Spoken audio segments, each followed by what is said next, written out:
कैसे हैं आप सब। आशा करता हूँ आप सब बढ़िया होंगे। तो आज हम पढ़ने जा रहे हैं मोलरता के बारे में, यानी कि मोलरिटी के बारे में। ये बहुत ही कह सकते हैं कि कंफ्यूजिंग टाइप का रहता है कि हमको कि आता नहीं है, थोड़ा कठिन लगता है, बच्चे इसे डरने लगते हैं। तो अगले आधे घंटे में हम इस मोलरिटी के बारे में पूरा डिस्कस करेंगे, बेस्ट न्यूमेरिकल करेंगे, आपका पूरा कॉन्सेप्ट क्लियर होगा। इससे पहले हमने कंसंट्रेशन टर्म्स यानी कि जिसमें हमने वेट बाय वेट परसेंट यानी कि भार का भार प्रतिशत, वॉल्यूम का वॉल्यूम प्रतिशत, वेट बाय वॉल्यूम परसेंट, ये सब आपको कराया हुआ है। मोल प्रभाव भी करवाया हुआ है इसके पहले वाले लेक्चर में।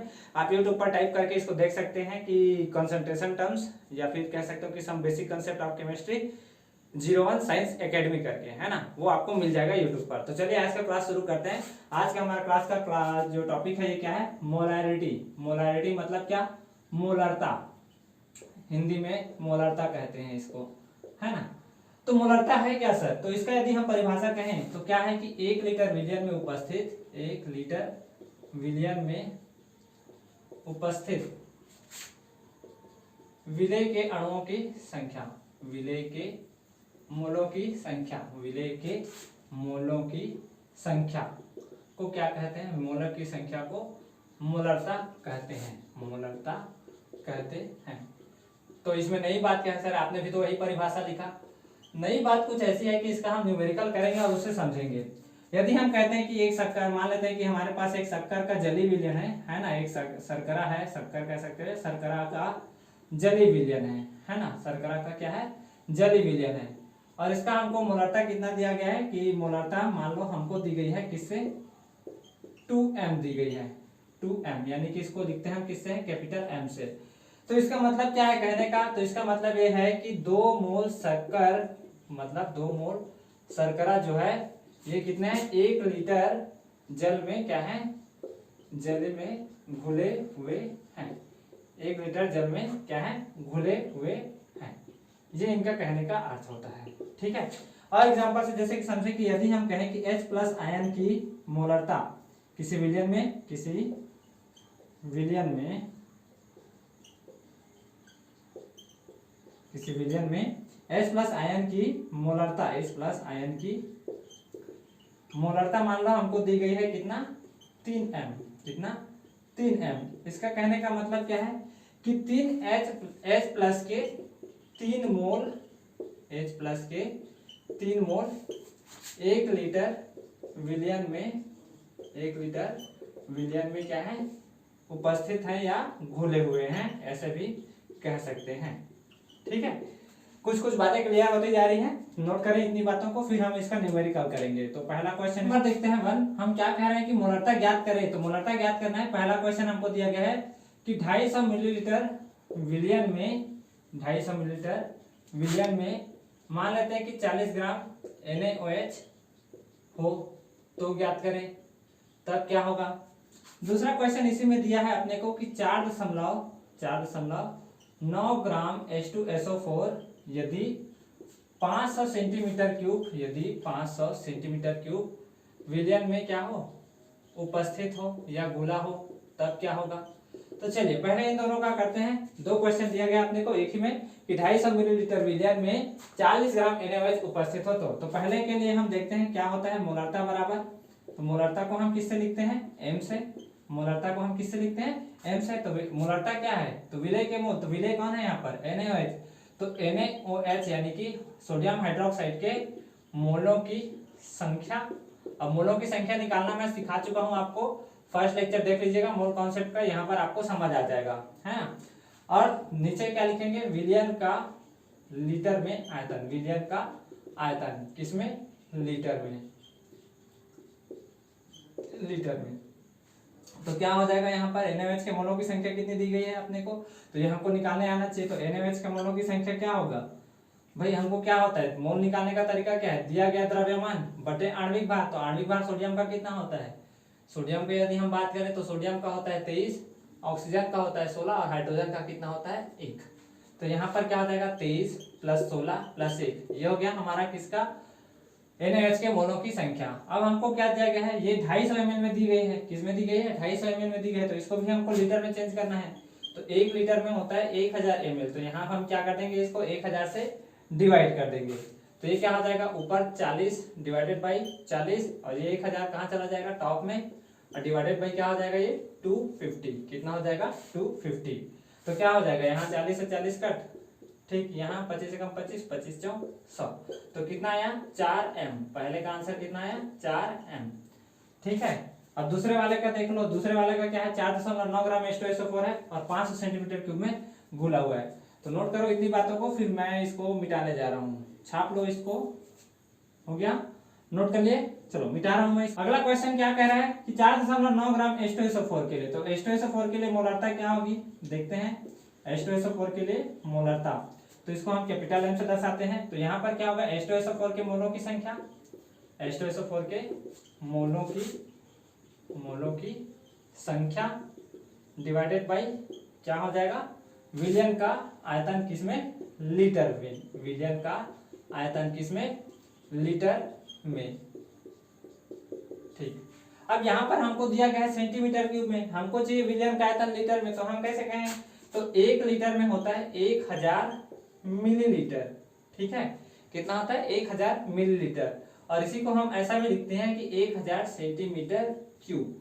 तो ये कितना है 1 मीटर, एक कितना दिया गया 500 सेंटीमीटर क्यूब, मतलब कह सकते हो कि 500 ml है वो, है ना, यानी कि ये कह सकते हैं कि सर 1 सेंटीमीटर क्यूब बराबर क्या होगा 1 ml, क्या होगा 1 ml, है ना।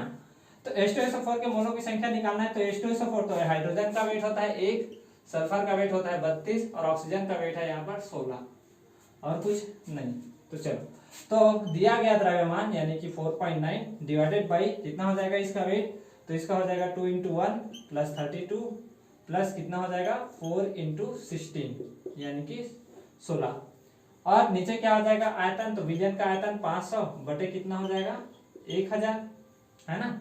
जब इन सभी को जोड़ेंगे तो कितना हो जाएगा ये 4.9 डिवाइडेड बाई कितना हो जाएगा ये 98, और ये 1000 चला जाएगा ऊपर, चाहो तो यहीं से काट लो, चाहो तो ऐसे कर लो। तो ये कितना हो जाएगा 00 से 00 खत्म, 5 × 2 कितना हो जाएगा ये, तो यहाँ से 4.9 है, यानी कि इसको हम क्या कर सकते हैं दशमलव को हटाने के लिए, चाहो तो हटाओ ना हटाओ तो भी समझ आ जाता है। तो ये कितना हो जाएगा 9.8, जब इसको मल्टीप्लाई करेंगे तो कितना हो जाएगा 9.8 और डिवाइडेड बाई 98, तो इसका मान कितना आ जाएगा 1 बाई कितना हो जाएगा जी 10, यानी कि इसका मान कितना आया अपने पास 0.1 m, कितना आया 0.1 m, ठीक। कटाने आता होगा 9.8 है, 98 से काट दी, दशमलव के नीचे हटाने पर क्या आ जाएगा 10 आ जाएगा, तो 9.8 बटे कितना आ जाएगा 1/10, और इसका 1/10 को हम लिख सकते हैं 0.1, ठीक। नोट कीजिए इतनी बातों को। फिर अगला क्वेश्चन देखते हैं इसके ऊपर, वाले 3m वाले 100 मिलीलीटर विलियन में 100 मिलीलीटर विलियन में उपस्थित सोडियम कार्बोनेट यानी कि Na2CO3 का भार यानी कि द्रव्यमान ज्ञात करें। यहाँ पर आपको क्या दे दी गई है, मोलरता दे दी गई है, आपको क्या कह रहा है, आपको आयतन भी दे दिया गया है, और क्या पूछा जा रहा है सोडियम कार्बोनेट का द्रव्यमान।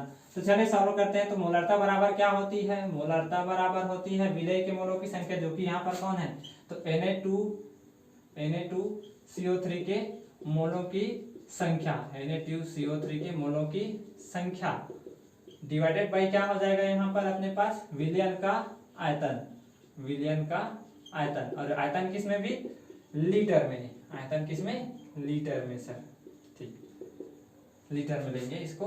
चलो, तो हमको मोलों की संख्या तो दिया नहीं है, तो कैसे निकालेंगे, तो ये हमको तो दिया है ना 3m करके, तो इसको हम 3 लिख देंगे।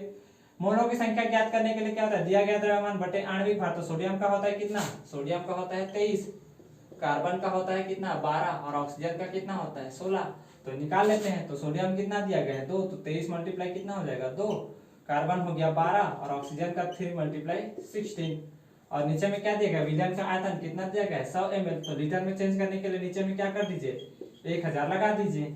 अब इसको सॉल्व करते हैं तो क्या हो जाएगा, इधर लिख देते हैं इसको, तो 3 बराबर x डिवाइडेड बाई 46, और ये कितना हो गया 60, 16 से 48 और 12 कितना हो गया 60, 60 और 46 कितना हो गया 106, और ये क्या हो जाएगा, ये चला जाएगा 2 0 से 2 0, और 10 कहाँ चला जाएगा ऊपर, कितना चला जाएगा 10 ऊपर। अब x बराबर क्या हो जाएगा, तीनों को गुणा कर दीजिए, तो इसका क्या हो जाएगा 3 मल्टीप्लाई 106 डिवाइडेड बाई 10, तो कितना हो जाएगा 318 बटे 10, मतलब कितना हो जाएगा 31.8 ग्राम। कितना हो जाएगा? 31.8 ग्राम। ठीक है, 31.8 ग्राम। नोट कर लो, फिर अगला क्वेश्चन देखेंगे। नोट कर लिए, मिटा रहा हूं। चलिए, गर्दिश में ही सही ये सितारे हम नसी, ढूंढेंगे फिर हमें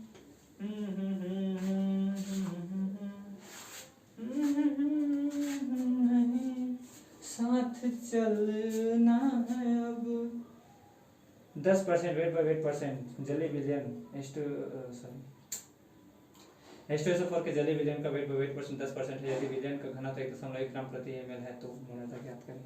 चलिए, क्वेश्चन नंबर 4 देखते हैं। क्या कह रहा है कि H2SO4 के जलीय विलयन का H2SO4 के जलीय विलयन का वेट बाय वेट परसेंट 10% है। 10% है। यदि विलयन का घनत्व कितना दिया गया है? 1.1 ग्राम प्रति ml है। 1.1 ग्राम क्या है? प्रति ml है। तो क्या करना है? मोलरता ज्ञात करना है। मोलरता ज्ञात करना है। चलो ट्राई करो, समय देते हैं। यहाँ पर टेक्नोलॉजी का जमाना है। तो चलिए, तो सबसे पहले हम जानते हैं कि sir weight by weight percent क्या होता है? वेट बाय वेट परसेंट क्या होता है? तो विलेय का भार बटे विलयन का भार। कल ही पढ़ाया था, मतलब सॉरी कल कहते हैं, पिछले वीडियो में ही पढ़ाया था इसके बारे में कि विलेय का भार और विलयन का भार मल्टीप्लाई क्या 100। तो हमको दिया क्या गया है? देखो हमको क्या दिया गया है? 10%। तो 10% का मतलब क्या? 10 डिवाइडेड बाई 100 मल्टीप्लाई 100। तो 10 ग्राम, ये 100 ग्राम। ये 10 ग्राम किसका भार? विलेय का भार। और 100 ग्राम किसका? विलयन का भार। तो हमको भार मिल गया, हमको आयतन निकालना है। तो घनत्व बराबर क्या होता है? घनत्व बराबर होता है द्रव्यमान बटे आयतन। द्रव्यमान बटे में क्या? आयतन। तो द्रव्यमान कितना है अपने पास? यहां दिया गया है कितने? 100 ग्राम। विलयन का निकाल रहे हैं ना, किसका? विलयन का घनत्व दिया गया है। और द्रव्यमान का बात क्या दिया गया? सॉरी, आयतन तो हमको दी गई नहीं है। तो हम क्या करेंगे? इसको इंटरचेंज कर देंगे, मतलब ये कर देंगे कि घनत्व के बजाय आयतन निकालेंगे। तो आयतन बराबर क्या हो जाएगा? द्रव्यमान बटे में क्या हो जाएगा? ये घनत्व। ठीक, द्रव्यमान कितना दिया गया है? 100। घनत्व कितना है? 1.1 ग्राम प्रति ml। तो यहाँ से हमारे पास आयतन निकल करके आ गया। अब हमको क्या करना है? मोलरता ज्ञात करनी है। तो मोलरता ज्ञात करने का फॉर्मूला क्या है? अभी अभी बताया था। क्या है? विलेय के मोलों की संख्या। तो विलेय के मोलों की संख्या कैसे निकालोगे? यहाँ विलेय कौन है? H2SO4। इसका भार कितना दिया गया है? 10 ग्राम। तो mass given divided by molecular mass. तो मॉलिक्यूलर मास भी निकाले थे, कितना होता है? 98। चाहो तो निकालना है तो निकाल सकते हो कि सल्फर का वेट है 32, हाइड्रोजन का वेट है 1, ऑक्सीजन का वेट है 16। निकाल सकते हो ये सब चीजें। तो 10 डिवाइडेड बाई 98 और मोलरता के बाद वो क्या दिया गया है अपने को? आयतन। तो 1.1 हो गया क्या यहाँ पर? विलयन का आयतन। ये क्या है? विलेय के मोलों की संख्या। विलेय के मोलों की संख्या। और नीचे में क्या है अपने पास? ये क्या है? तो ये है विलयन का आयतन। ये क्या है अपने पास? विलयन का आयतन। ठीक है, अब इसको जब हम सॉल्व करेंगे तो ये क्या हो जाएगा? 10 डिवाइडेड बाई 98 मल्टीप्लाई, ये क्या हो जाएगा? 1.1 ऊपर चला जाएगा और डिवाइडेड बाई कितना हो जाएगा? 100। तो यहाँ से एक जीरो क्या कर दोगे? काट दोगे, है ना। और ये 1.1 है, नीचे में 10 है, तो ये क्या हो जाएगा? 0.11 डिवाइडेड बाई 98। इतना लगभग आ जाएगा। 0.11 डिवाइडेड बाई 98। ये नहीं समझ आता तो इसको ऐसे कर लो। क्या? अच्छा, ml में था ना, तो हमको इसको क्या करना पड़ेगा? 1000 से 8 मिटा रहा हूँ इसको। अभी नोट करना हो, नोट कर हमको कि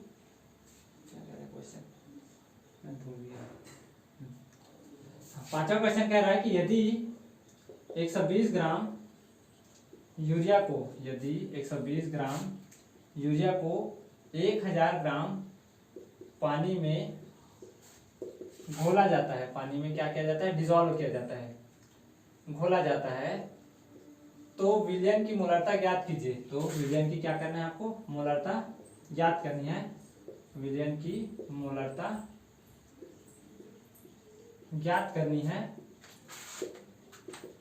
ज्ञात करें। और क्या दिया गया है, विलयन का घनत्व। क्या दिया गया है, विलयन का घनत्व। ये कितना दी गई है अपने को, 1.12 ग्राम पर ml, 1.12 ग्राम पर ml ये अपने को दी गई है। तो चलो सॉल्व करते हैं। तो सबसे पहले अपने को क्या दिया गया है, अपने को विलय का वो दे दिया गया है, क्या दे दिया गया है, भार। तो हमको क्या करना है, यूरिया का मोलों की संख्या निकाल लेना है। तो यूरिया के मोलों की संख्या क्या होगी, यूरिया के मोलों की संख्या,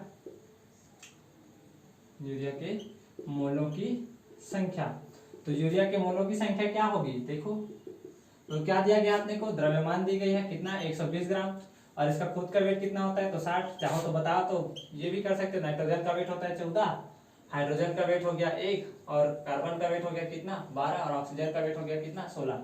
चाहो तो यूरिया का फार्मूला मैं बता देता हूँ। यूरिया का फार्मूला होता है NH2CONH2, ठीक है, NH2CONH2, ये यूरिया है हमारा, क्या है, यूरिया का फार्मूला है ये। तो ये कितना है अपने पास, 60/120, यानी कि यहाँ से हम काटेंगे तो कितना आ जाएगा, 2। तो ये अपने पास क्या आ गया, 2। नंबर ऑफ मोल्स कितने आ गए यूरिया के, 2। पर हमको क्या करना है, विलयन का भी तो भार चाहिए, या विलयन का क्या चाहिए अपने को, आयतन चाहिए। तो सबसे पहले उसका क्या चाहिए, भार। तो विलयन का भार कैसे निकालेंगे सर, विलयन का भार जो है ये जल और यूरिया दोनों को मिलाकर बनेगा। यानी कि 1000 ग्राम तो हमारा क्या, पानी, और 120 ग्राम क्या अपने पास, यूरिया। तो निकल कर कितना आ जाएगा, 1120 ग्राम। कितना आ जाएगा, 1120 ग्राम। ये क्या है, विलयन का भार है, ये क्या है, विलयन का भार।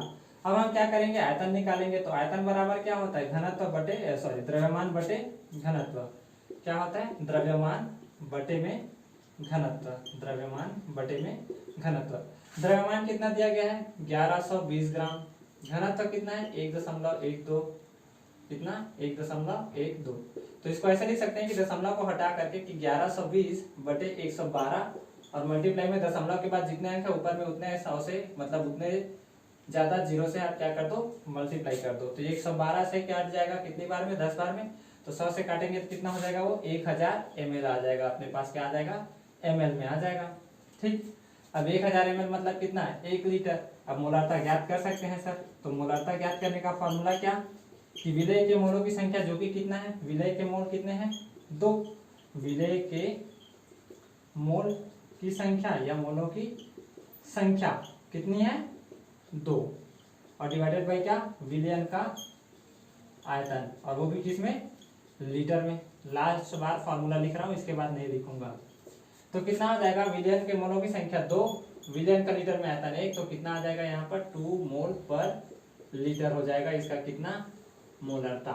मोलरता कितना आ जाएगा, 2 मोल पर लीटर की मोलरता। किसकी, आयन की मोलरता पर हम चर्चा करने जा रहे हैं। आयन की मोलरता, मोलरिटी ऑफ आयंस। अब मोलरिटी ऑफ आयंस मतलब क्या, अब यहाँ पर जो है एग्जांपल से समझते हैं कि क्या कह रहा है, तो क्वेश्चन से समझते हैं। चलिए, तो यदि हमको कहा जा रहा हो कि 53 ग्राम मान लो Na2CO3 को, 53 ग्राम Na2CO3 को 500 मिलीलीटर विलयन में, 500 मिलीलीटर विलयन में क्या किया जाता है, घोला जाता है। 500 मिलीलीटर विलयन में क्या किया जाता है, घोला जाता है, घोला जाता है। तो मोलरता ज्ञात करना है आपको निम्न का। तो निम्न की मोलरता ज्ञात करनी है, मोलरता ज्ञात करें। पहला क्वेश्चन अपने को दिया है मोलरता ज्ञात करने का। सबसे पहले तो Na2CO3 का मोलरता ज्ञात कीजिए। दूसरा दिया गया है अपने Na+ आयन की मोलरता ज्ञात कीजिए। और तीसरा दिया गया है अपने को कार्बोनेट 2- आयन की मोलरता ज्ञात करने को कहा जा रहा है। 3 चीजें दी गई है, क्या, Na2CO3 की, दूसरा Na+ की, और तीसरा कार्बोनेट 2- आयन की आपको ज्ञात करनी है। तो सबसे पहले हम क्या करते हैं, Na2CO3 की मोलरता ज्ञात करते हैं। तो मोलरता को हम लिखेंगे m से, और m बराबर हम लिखेंगे N/V, और V किसमें, इन लीटर। n क्या, विलय के मोलों की संख्या, V क्या, विलयन का लीटर में आयतन। तो विलय के मोलों की संख्या निकालने का तरीका क्या, दिया गया द्रव्यमान कितना, 53।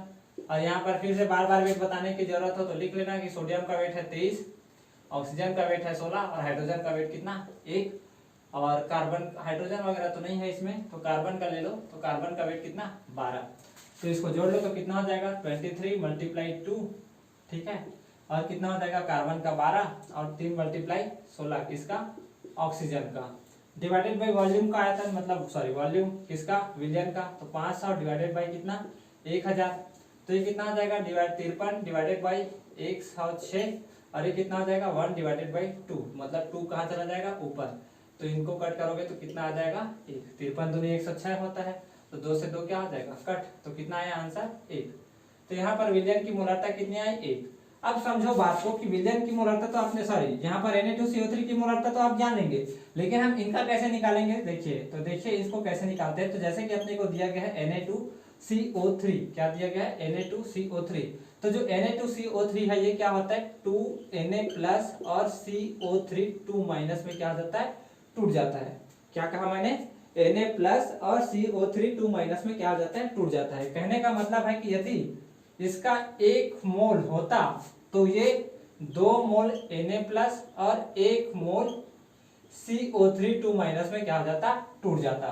और देख लो हमारे पास जो आंसर आया है इसकी मोलरता है यानी कि इसकी जो मोलरता है ये कितना है 1 m है, तो उसका भी क्या हो जाएगा 1 m पर लीटर हो जाएगा, यानी कि सॉरी 1 कहता हूँ, इसका जो मोलरता है ये क्या हो जाएगा 2 मोल पर लीटर, क्या हो जाएगा 2 मोल पर लीटर, यानी कि 1 लीटर में इनके मोलों की संख्या कितनी है, इसका 1 है, इसका 2 है, इसका कितना है 1 है। ठीक है, यदि हमको CO3 2 माइनस का कहता तो वो भी निकाल सकते हैं। ये आंसर आ गया अपने पास 1 मोल पर लीटर, यानी कि कितना आ जाएगा इसका भी 1 m आ जाएगा 1 m प्रति लीटर में इनकी जो मोलरता है ये हमने निकाल लिया। ठीक है, इससे और क्वेश्चन देखेंगे, नोट करो पहले इनको, इतने को SO4 250 ग्राम H2SO4 नहीं यहाँ 250 ग्राम नहीं, दूसरा करते हैं यहाँ। हाँ क्वेश्चन 2 देखें क्या कह रहा है 49 ग्राम H2SO4 250 मिलीलीटर विलियन में क्या है घुला हुआ है या उपस्थित है, कह सकते हो विलियन में क्या है ये घुला हुआ है, विलियन में क्या है ये घुला हुआ है। ठीक, तो हमको कह रहा है कि H प्लस आयन की H2SO4 में उपस्थित H प्लस आयन की क्या करना है, H प्लस आयन की मोलरता ज्ञात करनी है, H प्लस आयन की मोलरता ज्ञात करने को कहा जा रहा है, H प्लस आयन की मोलरता ज्ञात करें। चलो तो क्वेश्चन को सॉल्व करते हैं, फिर से हमको क्या करना पड़ेगा H2SO4 के लिए मोलों की संख्या। हाँ तो हम देख रहे थे कि मोलरता का फार्मूला क्या होता है m बराबर n बाई वी, वी किसमें लीटर में। अब हमको n निकालना है, n किसका H2SO4 का यानी कि मोलों की संख्या, तो इसका दिया गया द्रव्यमान कितना 49। अब इसका हमको क्या निकालना है आणविक भार, तो आणविक भार कितना होता है हाइड्रोजन का होता है 1, सल्फर का होता है 32, ऑक्सीजन का होता है 16 और कोई और नहीं, बस यही है। तो क्या हो जाएगा यहाँ पर हाइड्रोजन कितने हैं 2, तो 2 इंटू 1, सल्फर 32 और ऑक्सीजन कितना 4 into 16 divided by volume in litre. आपको वॉल्यूम कितना दिया गया है 250 ml, तो इसको लीटर में बदलने के लिए आपको क्या करना है 1000 से डिवाइड कर देना है। तो ये क्या हो जाएगा, ये हो जाएगा 49 डिवाइडेड बाई 98 मल्टीप्लाई ये हो जाएगा 1 0 से 1 0 खत्म, 25 से कम 25, 25 चौक 100, तो 4/1। ठीक है, तो इसको यदि हम मल्टीप्लाई करें तो कितना हो जाएगा ये 49 से कम 49 दूनी 98, 2 एकम तो 2 दूनी 4, तो आंसर कितना है अपने पास 2 मोल पर लीटर है ना। ये किसका है H2SO4 का, लेकिन हमको क्या कहा जा रहा है H प्लस आयन की सांद्रता ज्ञात करनी है। तो H2SO4 को हम ऐसा लिखेंगे कि ये क्या हो जाए कि 2H प्लस आयन और SO4 2 माइनस आयन में क्या हो जाता है ये टूट जाता है, 2H प्लस आयन और SO4 2 माइनस आयन में टूट रहा है। कहने का अर्थ ये है कि 1 मोल यदि इसका बनता, मान लो यदि 1 मोल होता पर लीटर में इसकी संख्या, तो इसकी कितनी होती 2 मोल पर लीटर और इसकी कितनी होती 1 मोल पर लीटर। पर क्वेश्चन में कह रहे हैं कि इसका 1 मोल नहीं है, ये कितना है 2 मोल पर लीटर है, ये कितना है 2 मोल पर लीटर। तो यहाँ भी ये क्या हो जाएगा 2 मोल, ये पर लीटर की बातें हो रही हैं, पर लीटर पे बातें हो रही हैं, ये भी पर लीटर पर बातें हो रही है। तो यहाँ पर अपने को क्वेश्चन में क्या दिया गया 2 मोल पर लीटर, आंसर जो आया है तो ये कितना हो जाएगा 2 से 4 मोल पर लीटर, यानी कि इसकी सांद्रता यानी कि इसकी जो मोलरता है कितनी है 4m कह सकते हैं, और इसका 2 मोल पर लीटर। तो अपने को किसका पूछा था इसका, तो इसका आंसर क्या आ जाएगा 4m, यही अपना क्या हो जाएगा आंसर। नोट डाउन करो।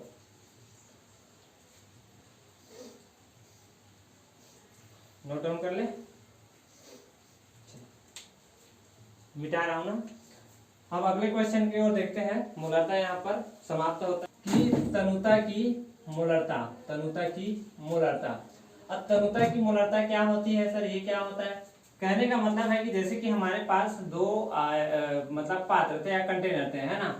पहले वाले कंटेनर का मैं कहता हूं कि आयतन कितना रहा होगा, V1 रहा होगा। और मान लो इसमें घुले हुए जो विलय की संख्या है उसकी जो मोलों की संख्या है वो कितनी रही होगी, n रही होगी। V1 A1 V1 वगैरह को छोड़िए, देखो हम जानते हैं कि m बराबर क्या होता है, n/v होता है। तो n बराबर क्या हो जाएगा, mv, क्या हो जाएगा, mv, है ना। तो यहाँ पर यदि हम V1 के स्थान पर मान लो ले लेते हैं कि सर हमारे पास यदि 1 लीटर रहा होता, ये जो आयतन है पहले वाले का कितना रहा होता, 1 लीटर रहा होता। अब इसमें हम बोल देते हैं कि 9.8 ग्राम हमारे पास H2SO4 क्या है, घुला हुआ है। 9.8 ग्राम क्या है, H2SO4 हमने इसके अंदर डाला था। अब मैं कहता हूं कि H2SO4 की संख्या को सेम रहने देते हैं। हम इसका आयतन क्या कर देते हैं, बढ़ा देते हैं। हम इसका क्या करते हैं, आयतन बढ़ा देते हैं। आयतन बढ़ाने का मतलब इसमें हम क्या कर देते हैं, और दूसरा लिक्विड डाल देते हैं। तो इसका आयतन बढ़ करके कितना हो जाएगा, 2 लीटर। लेकिन अब भी इसमें घुले हुए मोलों की संख्या कितनी है, 9.8 ग्राम, किसका, H2SO4 का, है ना। तो इसके मोलों की संख्या में तो कोई बदलाव आएगा नहीं, क्यों, क्योंकि इसका मोलों की संख्या दिया गया द्रव्यमान बटे आणविक भार, यहाँ भी दिया गया द्रव्यमान बटे आणविक भार, यानी कि दोनों की मोलों की संख्या क्या है, बराबर है। बट इसकी जो मोलरता है ये क्या हो रही है, बदल रही है। पहले मान लेते कि इसकी मोलरता m1 आ रही होती, तो अब इसकी कितनी हो जाती, m2, क्योंकि m1 m2 यानी कि जो मोलरता है ये किसमें नापा जाता है, नंबर ऑफ मोल्स तो सेम है, बट ये क्या हो रहा है, V1 से V2 हो रहा है, यानी कि 1 से 2 हो रहा है। तो मोलरता क्या होती जाएगी, बढ़ती जाएगी। लेकिन दोनों में जो मोलों की संख्या है वो क्या है, सेम है। तो ये क्या हो जाएगा, तो पहले वाले का m1v1 और दूसरे वाले का कितना हो जाएगा, m2v2। तो m1v1 बराबर क्या हो जाएगा, m2v2, है ना। समझे बात को। यहाँ पर हमारे पास क्या हो जाएगा, इसका आयतन v2 हो जाएगा। इसका मान लेते हैं कि मोलरता m1 रहा हो, तो इसकी मोलरता कितनी हो गई, m2। तो ये दोनों आपस में क्या होंगे, नंबर ऑफ मोल्स तो इक्वल होंगे। दोनों में जो हमारे विलय के मोलों की संख्या ये क्या है, इक्वल है। तो यहाँ पर क्या हो जाएगा, m1v1 बराबर m2v2। ये है हमारा तनुता की मोलरता। क्या है, तनुता की मोलरता। अब हम याद करते हैं कि सर मिश्रण की यदि हम कहें, मिश्रण की मोलरता क्या होगी, इसको मिटा रहा हूं मैं। मिश्रण की मोलरता क्या होनी चाहिए, यानी कि कोई मिक्सचर रहा हो उसकी मोलरता कैसे ज्ञात करें। तो इसको भी एक नेक्स्ट टॉपिक करके लिख सकते हैं आप, मिश्रण की मोलरता। मिश्रण की मोलरता। अब मिश्रण की मोलरता को हम फिर से इसी एग्जांपल से समझते हैं। क्या, इस बार हम क्या करते हैं कि मिश्रण मतलब हम क्या करेंगे, मोलों की संख्या को भी बदलाव करेंगे। मान लेते हैं कि एक हम कंटेनर लिए हैं, इसमें पहले वाले विलेय के मोलों की संख्या कितनी रही होगी, n1 रही होगी। और इसका जो आयतन है, यानी कि इसका जो हम कह सकते हैं कि इसका जो आयतन है वो क्या रहा होगा, V1 रहा होगा। और इसके मोलरता कितनी रही होगी, m1 रही होगी। ठीक। अब ऐसे दूसरे टाइप का लिक्विड हम ले लेते हैं, और दूसरे टाइप का सॉल्यूशन में दूसरे वाले के विलय के मोलों की संख्या कितनी रही होगी, n2 रही होगी। कितनी रही होगी, n2। और इसमें जो आयतन है इसका V2 रहा होगा, और इसका मोलरता कितना रहा होगा, V2 रहा होगा। अब हम इन दोनों को जब मिला लेंगे, तो दोनों को जब मिला लेंगे तो क्या हो जाएगा, ये दोनों आपस में मिक्स हो जाएंगे। तो मिक्स हो जाएंगे तो ये क्या हो जाएगा, n1 प्लस n2 हो जाएगा। क्या हो जाएगा, n1 प्लस n2। और यहाँ पर क्या हो जाएगा, इन दोनों का जो आयतन है ये भी क्या हो जाएगा, इसके अंदर समाहित हो जाएगा, है ना। इसके अंदर क्या हो जाएगा, मिल जाएगा। तो यहाँ पर हमको क्या करना है, इसका वैल्यू फाइंड करना है, इसकी मोलरता ज्ञात करनी है। क्या इसकी मोलरता कितनी आएगी। तो हम क्या जानते हैं कि सर m बराबर क्या होता है, n/v। तो n बराबर क्या हो जाएगा, mv। अब पहले वाले के लिए देखो, पहले वाले विलयन के लिए, पहले विलयन के लिए, है ना, कितना रहा होगा, n1 का मान कितना रहा होगा, m1v1। ठीक, क्या रहा होगा, m1v1। ठीक। और दूसरे वाले के लिए क्या होगा, दूसरे विलयन के लिए, दूसरे विलयन की यदि हम चर्चा करें तो क्या रहा होगा, इसके लिए n2 बराबर क्या रहा होगा, m2v2। m2v2। ठीक है। अब मान लेते हैं कि इसकी मोलरता m आ रही होगी।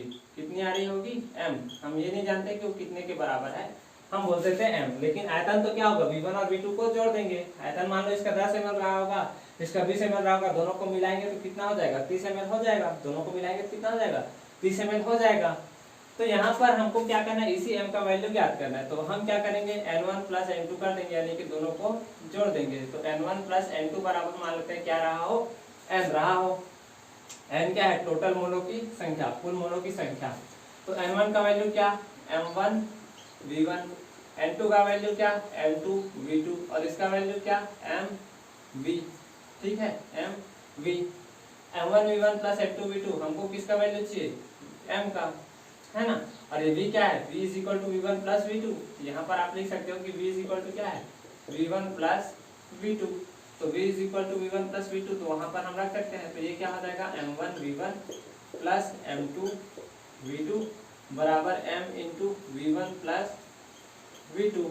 तो m बराबर क्या हो जाएगा यहाँ पर, m1 v1 plus m2 v2 divided by v1 plus v2, v1 plus v2। ठीक है, फॉर्मूला किसका, मिश्रण की मोलरता का, मिश्रण की मोलरता का ये हमारा क्या फॉर्मूला। तो नोट करें इतनी बातों को, फिर हम अगला क्वेश्चन, इससे संबंधित क्वेश्चन को देखेंगे।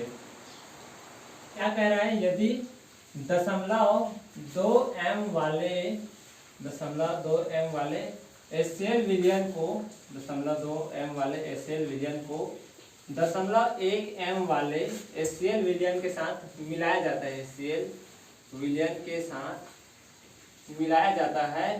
तो विलयन बनने वाले मिश्रण की विलयन के साथ मिलाया जाता है, तो बनने वाले मिश्रण की मोलरता ज्ञात करना है आपको। बनने वाले मिश्रण की क्या ज्ञात करना है, मोलरता ज्ञात है। तो इससे संबंधित अब चलो क्वेश्चन को हमने पढ़ लिया। क्या कहा है कि एक हमारे पास 0.2m वाला क्या है, HCl विलयन है, इसकी मोलरता कितनी की है, 0.2m। इसका वो क्या कहते हैं, अरे विलयन का तो मैं बस केवल वो लिख दिया जी, पास कर दो।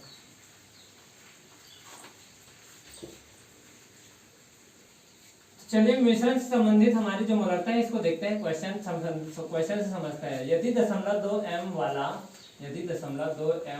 वाला 100 ml HCl विलयन को 0.1m वाले 300 ml HCl विलयन के साथ मिलाया जाता है, विलयन के साथ मिलाया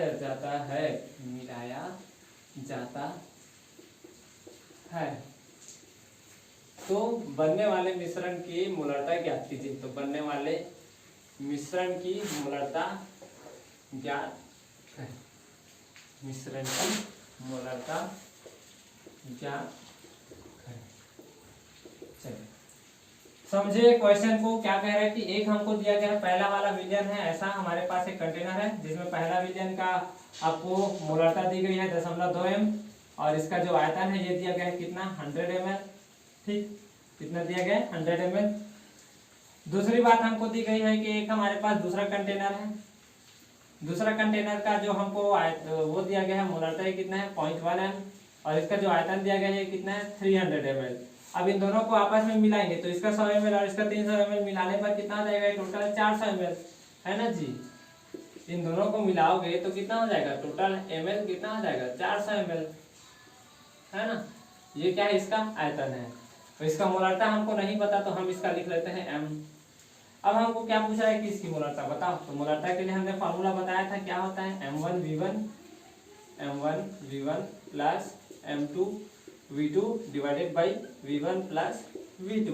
तो m1 का मान कितना, 0.2, है ना, और v1 का मान कितना, 100 ml, कितना 100 ml। m2 का मान कितना, 0.1m, और v2 का मान कितना, 300 m, और डिवाइडेड बाई कितना आ जाएगा, 100 प्लस 300, 100 प्लस कितना, 300। ठीक, अब यहाँ पर कोई कहेगा कि सर इसको यदि हम लीटर में चेंज करें, तो लीटर में चेंज करोगे तो भी आंसर वही आएगा, क्योंकि नीचे में आप 1000 लिखोगे, यहाँ भी 1000 लिखोगे, यहाँ से भी 1000 निकालोगे, तो क्या हो जाएगा, कॉमन निकाल करके कट कर देंगे। तो कुछ अलग करने की कोशिश नहीं करेंगे, बस सामने जो दिया है उसी को लिखेंगे। तो चलो इसको लिखें तो क्या हो जाएगा ये 20 और ये कितना हो जाएगा 30 और डिवाइडेड बाई कितना हो जाएगा ये 400। तो 20 और 30 कितना हो गया 50। तो 50 डिवाइडेड बाई कितना हो गया 400। तो ये कितने के बराबर आया 1/8। तो 1/8 ये लगभग आया हमारे पास इसकी मोलरता। ये हमारा क्या है आंसर। तो यहाँ पर मोलरता वाला टॉपिक समाप्त होता है। हम क्या करेंगे अब इसके बाद इसी में मोलरता के बारे में जानते हैं। मोलरता और मोलरता में क्या डिफरेंस है फिर इसको भी देखते हैं। तो नोट डाउन करो, इतनी को पॉज करके नोट कर लो, नोट कर लो। चलो मिटा रहा हूं मैं, नोट कर लिए।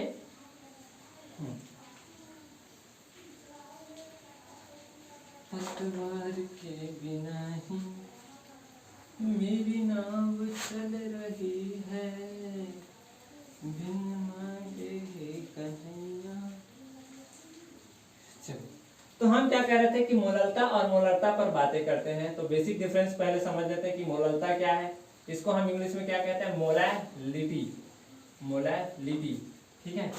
और एक है हमारे पास क्या मोलरता, इसको हमने अभी अभी पढ़ा, ये क्या मोलैरिटी। दोनों फर्क क्या लिटी और रिटी। ये मोलैरिटी लिटी लिटी यानी कि ला ला ला ला वाला, और वो मोलैरिटी यानी कि। अब देखो दोनों का परिभाषा पहले समझ लेते हैं कि मोलरता क्या है। ये क्या है कि ये जो है क्या कह रहा है कि प्रति 1000 ग्राम में, यानी कि 1000 ग्राम में 1000 ग्राम विलायक में 1000 ग्राम विलायक में घुले हुए या उपस्थित घुले हुए विलेय के मोलों की संख्या, विलेय के मोलों की संख्या क्या कहलाती है अपनी मोलरता कहलाती है। क्या कहलाती है मोलरता कहलाती है। जबकि मोलरता को हमने देखा है कि 1 लीटर विलियन में उपस्थित, 1 लीटर विलियन में उपस्थित या घुले हुए, देख देख के लेंगे और पढ़ा 1 लीटर विलियन में घुले हुए विलेय के मोलों की संख्या, विलेय के मोलों की संख्या क्या कहलाती है अपना, क्या कहलाती है मोलरता। दोनों में फर्क क्या है, ये विलायक से बातें करता है, किस पर बातें करता है विलायक पर, और ये किस पर बातें करता है विलियन पर, और किसमें लीटर में, ये किसमें ग्राम में। तो इसका यदि हम फार्मूला बनाए तो मोलरता क्या होगा, मोलरता क्या होगा, इसको हम स्मॉल m से दर्शाते हैं। तो मोलरता क्या, तो विलेय के मोलों की संख्या, विलेय के मोलों की संख्या डिवाइडेड बाई विलायक का भार, और वो भी किसमें तो किलोग्राम में, विलायक का भार किसमें किलोग्राम में। ये है मोलरता। और मोलरता की बात करें तो मोलरता बराबर क्या होता है, मोलरता बराबर अभी आपने फॉर्मूला देखा था इसका। तो क्या होता है मोलरता, यानी कि क्या होता है विलेय के मोलों की संख्या, विलेय के मोलों की संख्या डिवाइडेड बाई क्या हो जाएगा विलियन का आयतन, विलियन का आयतन, और वो भी किसमें लीटर में, विलियन का आयतन किसमें इन लीटर। ये है इन दोनों के बेसिक डिफरेंस। अब मोलरता से संबंधित कुछ न्यूमेरिकल करते हैं, पहले इतनी बातों को नोट कर लो।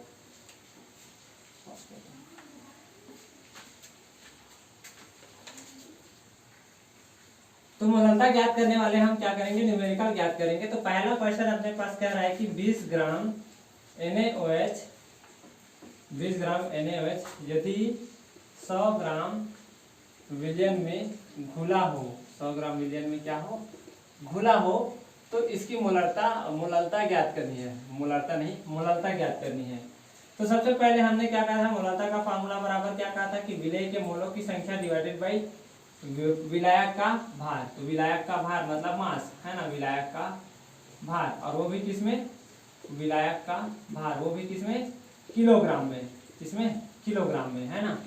हमको विलायक का भार दिया गया क्या, नहीं, हमको विलियन का भार दिया गया है और विलेय का भार दिया गया है। तो विलायक का कैसे निकालेंगे, तो विलायक का निकाल दो, 100 में से 20 को माइनस कर दो, क्योंकि 20 तो NaOH का है, तो बाकी जो होगा वो किसका होगा विलायक का होगा। तो कितना आ जाएगा 80 ग्राम आ जाएगा। अब विलेय के मोलों की संख्या निकालनी है तो निकाल लो।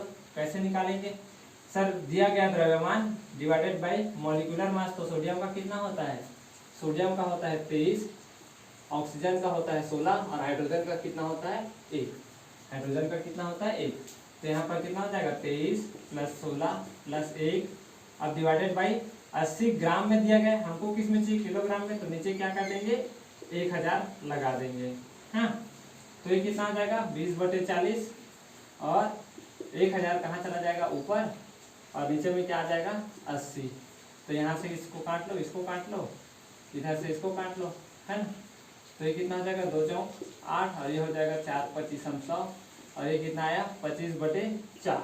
तो 25/4 को यदि आप कैलकुलेट करोगे तो कितना आ जाएगा 6.25। कितना आ जाएगा 6.25 m, यानी कि 6.24 मोल पर किलोग्राम ऑफ विलायक। नोट कर लो।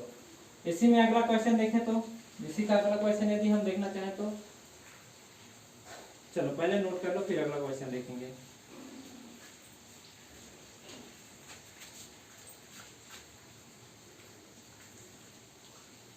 दूसरा क्वेश्चन देखते हैं क्या कह रहा है अपने पास। यदि 0.85 ग्राम NH3 यानी कि अमोनिया को NH3 यानी अमोनिया NH3 अमोनिया को 100 ml विलयन में घोला गया है, 100 ml विलयन में घोला गया है। यदि विलयन का घनत्व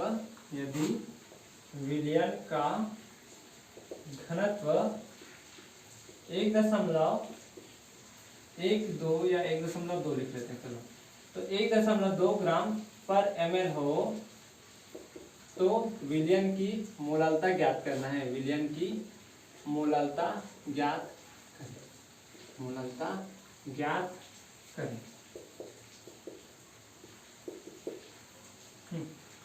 क्वेश्चन को समझिए और क्या कह रहा है इसको पढ़ करके आगे सॉल्व करने का कोशिश कीजिए, आपके पास टाइम है। चलो गिनते हैं। 0.85 ग्राम NH3 को 100 ml विलयन में घोला गया है। यदि विलयन का घनत्व कितना हो 1.2 ग्राम प्रति ml हो तो विलयन की मोलालता ज्ञात कीजिए। 1.2 ग्राम प्रति ml हो तो विलयन की मोलालता ज्ञात करें। तो मोलालता ज्ञात करने के लिए सबसे पहले आपको क्या चाहिए विलायक का भार या विलयन का भार, फिर विलायक का भार निकाल लेंगे। तो विलयन का भार निकालने के लिए क्या करेंगे आप, तो विलयन का भार निकालने के लिए विलयन का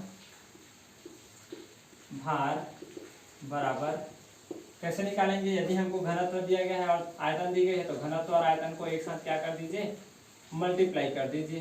तो फिर अपना क्या निकाल कर क्या आ जाएगा विलयन का भार। घनत्व कितना दिया 1.2, आयतन कितना दिया 100 ml। तो जब इससे इसको मल्टीप्लाई करोगे तो कितना आ जाएगा 120 ग्राम।